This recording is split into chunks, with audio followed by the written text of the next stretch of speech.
Welcome, ladies and gentlemen. Today is Friday, December 23rd, 2022, and the recap of the NFL begins right now. What's up, guys? How we doing? Today is Christmas Eve. We had a wonderful game of football last night, and honestly, today's a big show. We got a lot of stuff going on. We're going to go through, Thursday Night Football recap. That's big time. We're going to go through Week 16 preview. I have a new segment today. It's the Marv on Air Money Line of the Week. We're going to try and make you guys some money for you gamblers out there. And then, just as always, I want to thank all the podcast listeners. I appreciate all the support you guys bring. I didn't expect to get such a podcast following, but you know what? I'm not complaining. I love it.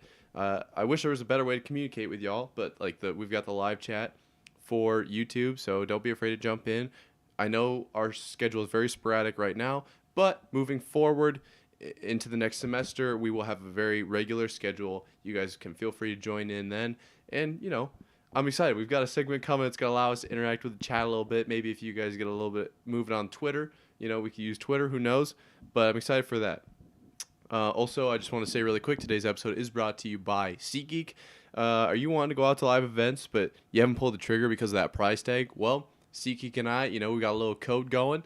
It's down on the ticker. At any time you want to check it out, use code MARVONAIR for $20 off your first purchase. Go out and experience that first live event today. It's a life changer, I would say. Personally, it's something about, the cameras and the mics do well, when you're watching live events on TV, but they have nothing on the atmosphere that brings. I was scared when they did the skull, against the Vikings, the skull against the Colts. I can't even imagine being in stadium for that. That would be a terrifying experience.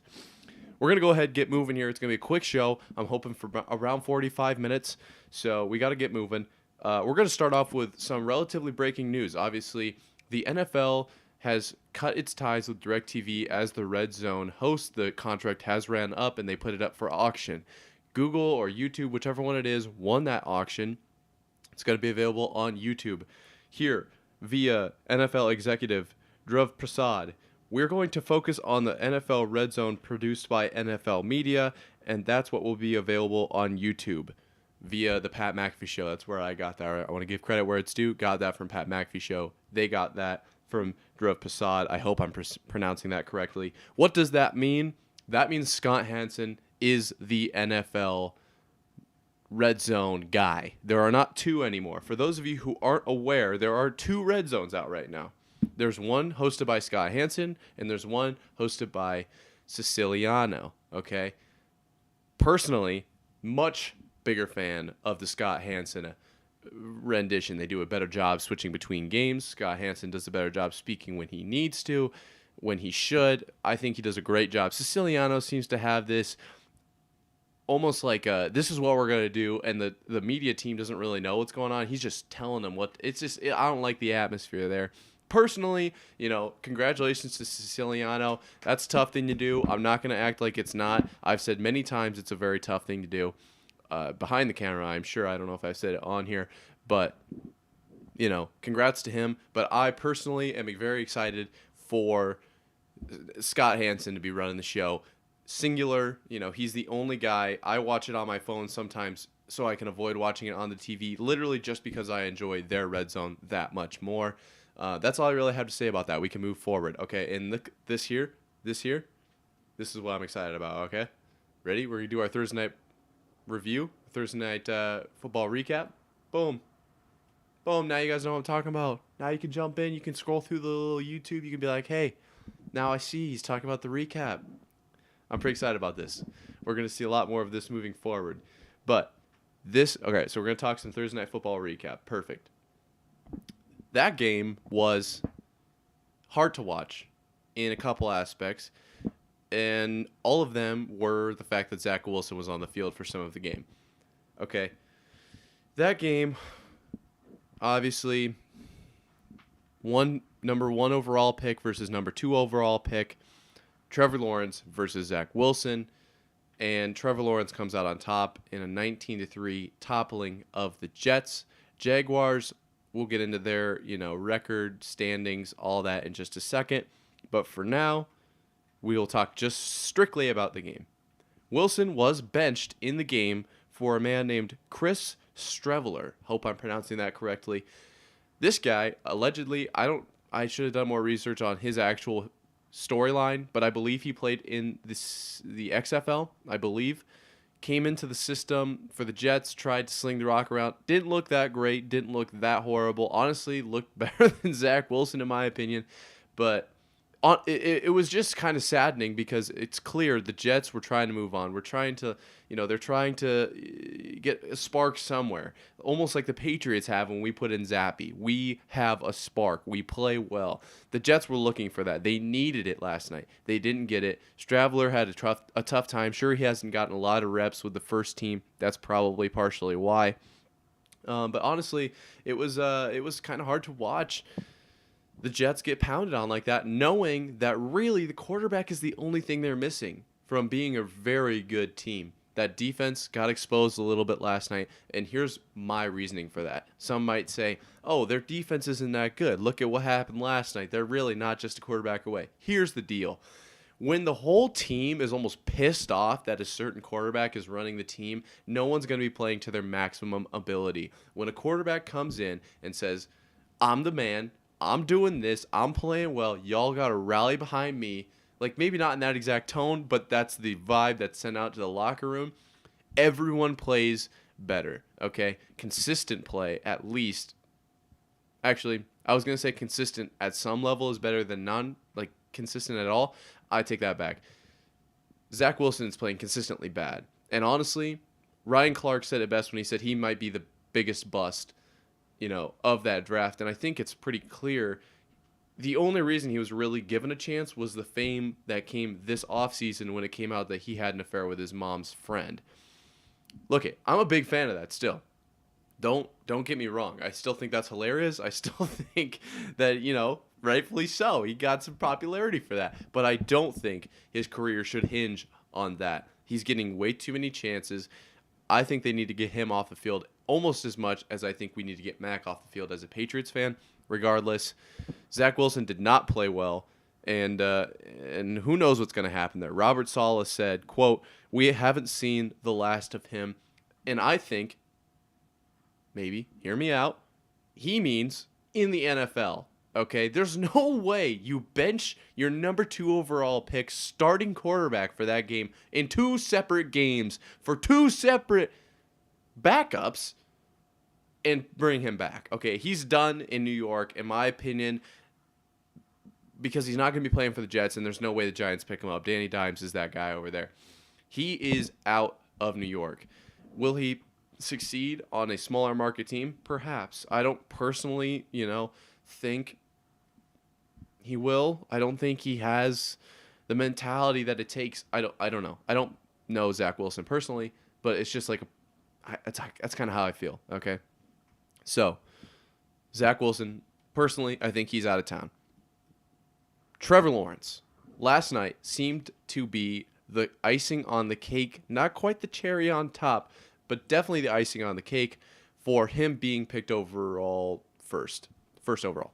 And it really came down to overall play consistently. I mean, it was just a good game. Like, I don't have a fancy way of saying it. He looked good in every aspect of the game. I went through, I didn't watch the actual game. I will admit, I didn't watch it beginning to end, every single play. But I watched the highlights in, the condensed game, He was slinging it. Fast, quick decision making. The ball was coming out extremely, like Tom Brady level quick, okay? He was moving it. He was a runner. He knew when to take off. He could get around the edge. He decided so fast. That was the biggest thing, was his decision making was so fast. I was very impressed with that. And most importantly, if people are going to give Brock Purdy credit for standing in the pocket and taking a hit, we need to give Trevor Lawrence the same credit. I don't know what exactly a down and distance was, what quarter it was exactly. I don't have all of that note down.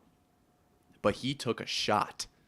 One that could potentially be, that defender could definitely be written up for attempted murder. I mean, that was nasty. He got sent to the moon. That was a 1995 type hit, like a Sean Taylor in the Pro Bowl type hit. I don't really need to touch on the Pro Bowl today. And honestly, I don't know if I will at all. Maybe as it gets closer, we'll touch on it. Obviously, all the voting came in, blah, blah, blah. I don't know. The Pro Bowl is just not what it used to be at this point. I'm not going to spend time talking about it. But Trevor Lawrence took that hit feet up above the head. Like, it was one of those hits that's like everyone's seen the Here Comes the Boom video where, it's the Here Comes the Boom. And it starts off with I believe the Rams is their punt returning. And the Seahawks man mows him down, I believe. I don't know. Everyone's seen that video. Anyone that's played football at any level has seen that video and knows it's a pump-up video. It was that type of hit. He got flipped over, all right? And he still, he got the ball out, and that was that fast flick of the wrist, get the ball out kind of thing. And it was impressive, truthfully. I have nothing else to say besides I love the way the Jaguars are playing right now. They look like they're all rallied back behind Trevor Lawrence. They're ready to go. And the best part about all of it is they control their own destiny at this point. They win out. They get in the playoffs. Okay? We don't need to touch on it too much because I know we're going to do a quick playoff recap at the end. But currently the Titans are leading that division. They're not going to get a wild card spot. They're going to get a division leader spot, which means they'll have a home game. The Titans are leading that division currently, but they face off against the Jaguars in Week 18, I believe. Dramatic ending to the season. Jaguars win out. They take that division. I think it's definitely feasible, but who knows? Obviously, we will see. But yeah, Texans and Titans game 1 to certainly look for. The Jets, unfortunately, I don't think they are going anywhere. I don't think they'll make the playoffs. They're 10th in the picture right now, but look at who's in. I mean, Chargers could fall off. 4 is secured, right? So technically 4 is like up in the air because no one's won that division. It's either the Jags or the Titans. So obviously they can't win that.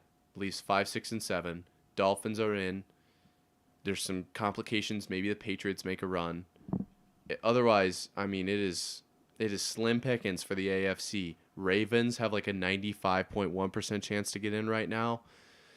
Chargers and Dolphins are the other two. Patriots, and then the Jets outside the Jaguars, who are technically in 9th, but they're really running for a division title. Raiders are in there. I don't think the Jets are going anywhere, personally. All right.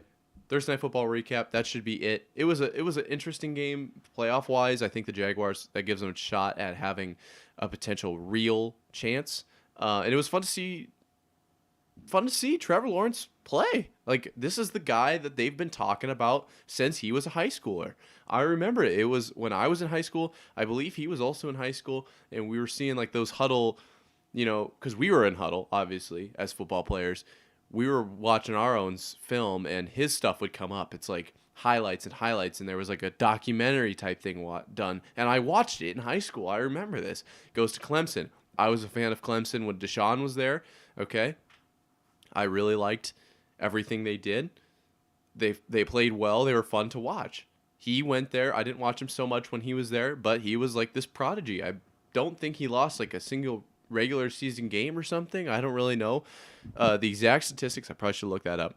But I was still kind of rooting for Trevor. He seemed a little bit too much of like this is the guy. We're going to give him all the chances. I didn't like that aspect of it. But honestly, I was still kind of rooting for him. Gets in the NFL. A little bit shaky of a start, but what can you expect when you're being coached by a guy who's staying in the chop house after a game against the Bengals? I mean, like, come on, Urban Meyer, definitely questionable. Kicking kickers, like, probably not the person you're going to want to be kicking, okay?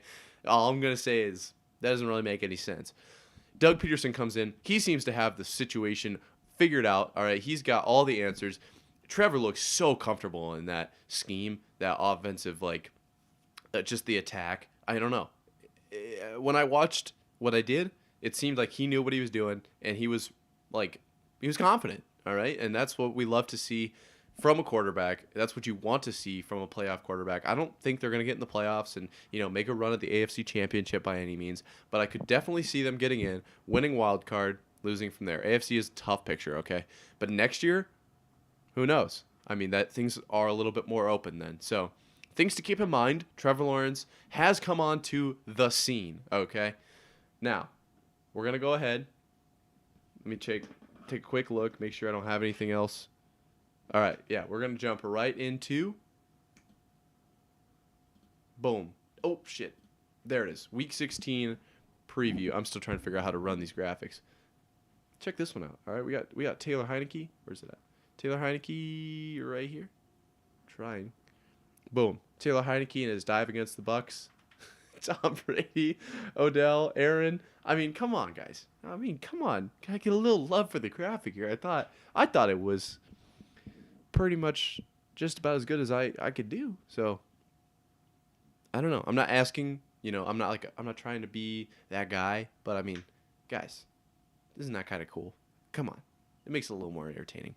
Regardless, we'll move towards the preview for this weekend. We kind of did this already with Cole on the show, so I'm not going to take a whole bunch of time. But the biggest thing we didn't touch on is the weather. We touched on it here. I hope everyone's still being safe out there. It's crazy cold today. There is some snow. Winds are getting wild, all right? These are all things we need to be aware of. As personal, human, we need to survive, clearly.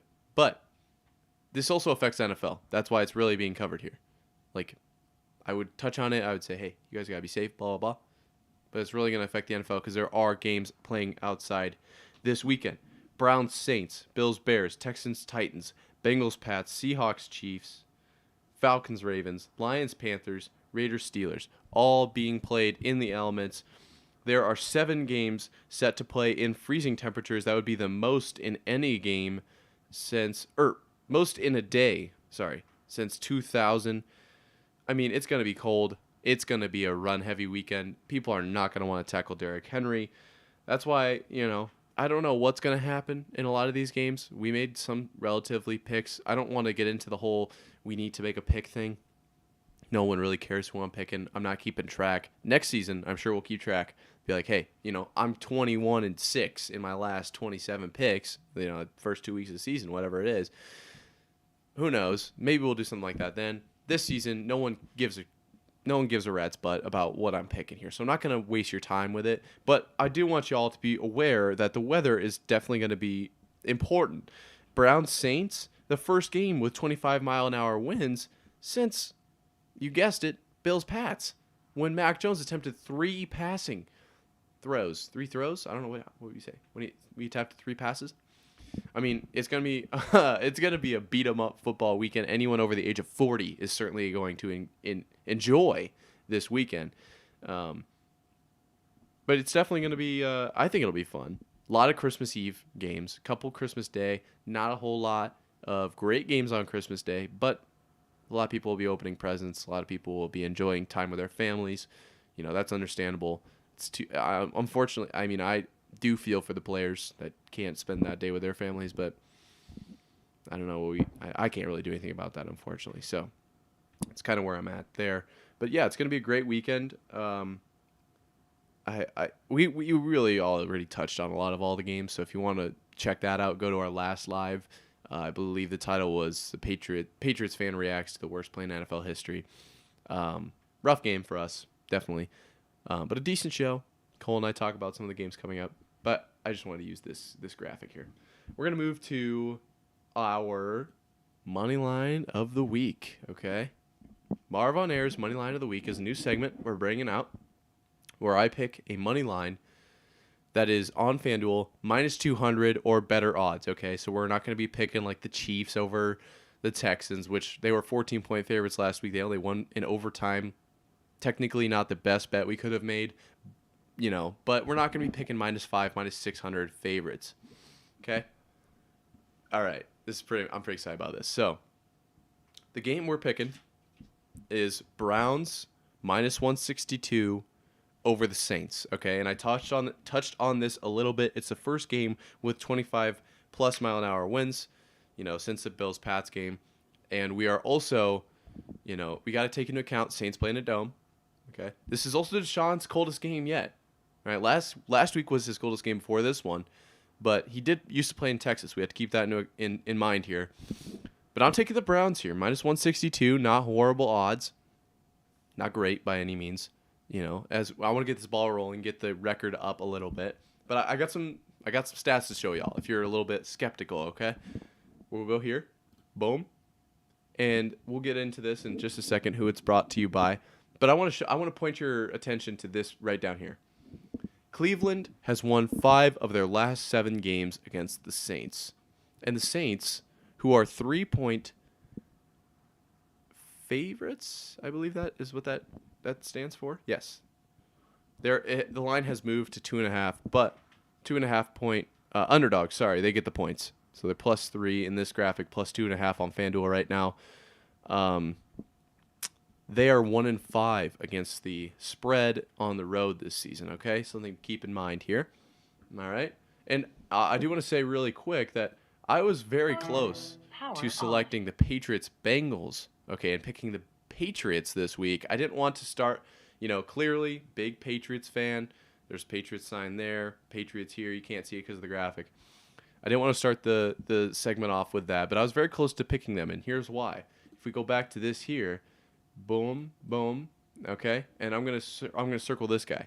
Patriots have won 3 straight and 7 of the last 8 games against the Bengals. Now, are the Bengals kind of the real deal? Yes, I know that.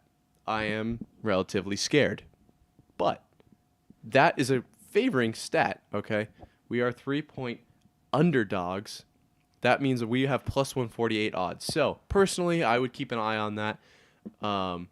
Nothing too, I would bet that right now. But also something if you're a gambling man or woman, inclusive. Look at the under in a lot of these games, right? With this kind of temperatures, they're not going to be like throwing 80. I mean, unless it turns into just a run fest where they're able to break off 80-yard touchdown runs because no one wants to tackle. I guess that's something to keep in account. But a lot of times, these cold games don't go very high on the score. So, I mean, keep that in mind. But really quick, I do want to shout them out. These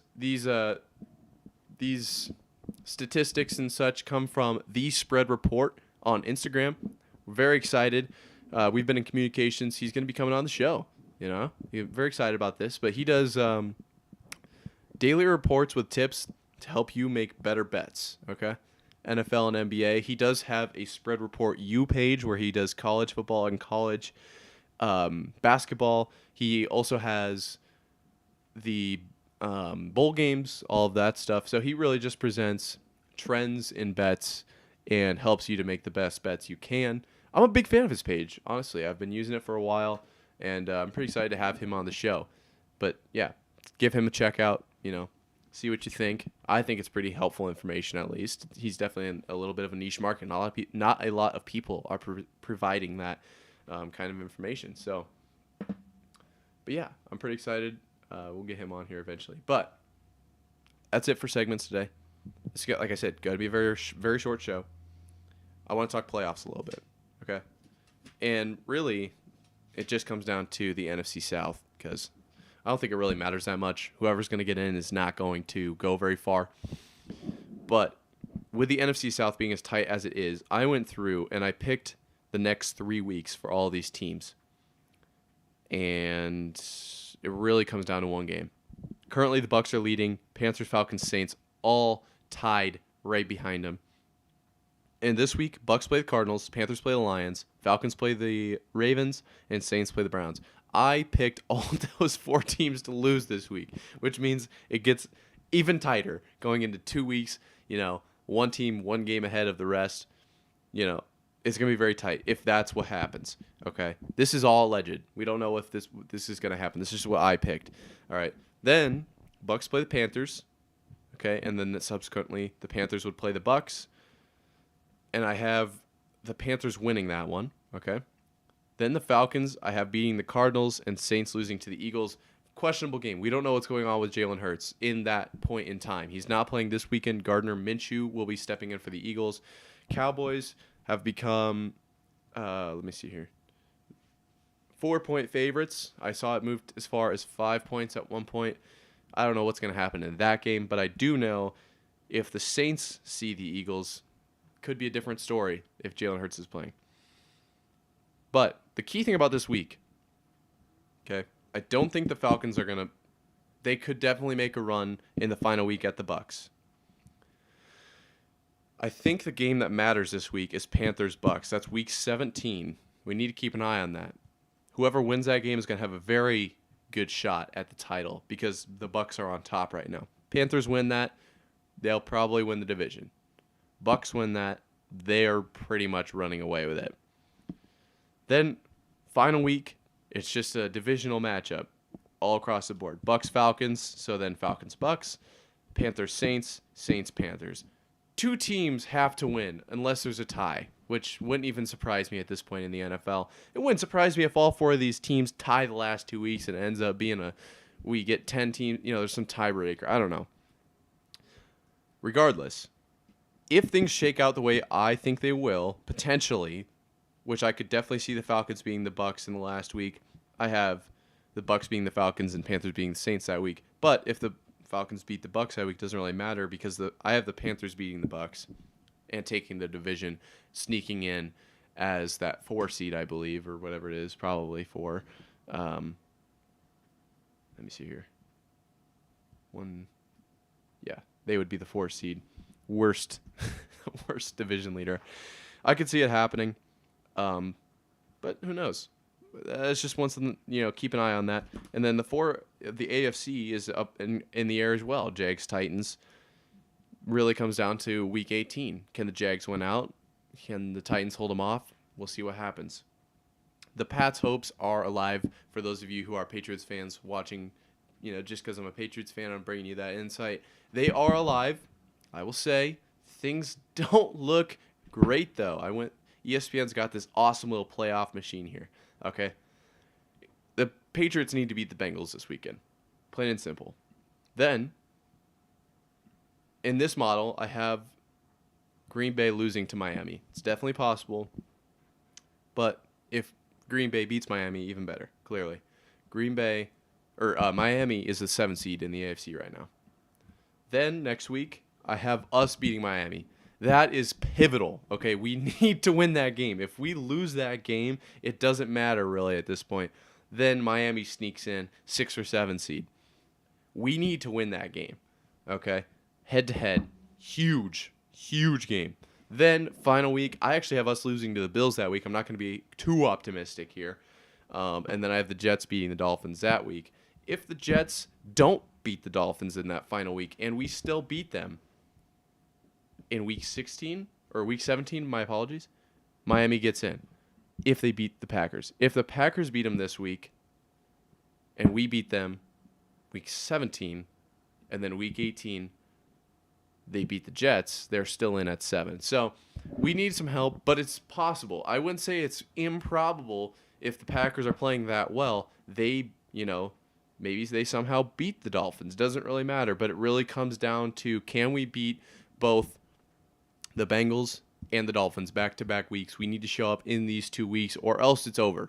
Bottom line, there's no getting around it. Like we are toast if we don't show up these next 2 weeks. So, with that being said, I think that's I have more I could go on about, but I think that's going to be it for today because this is Christmas Eve, as they say. And I want to get you guys out of here. So short episode today. Thank you all for everyone who tuned in, and I want to just wish everyone happy holidays. Be safe out there with the storm, and I'll talk to you guys probably after the New Year's, my guess. But who knows? You'll see some shorts from me. Don't worry about it. All right, be safe, y'all. We'll see you guys in just a few. Peace.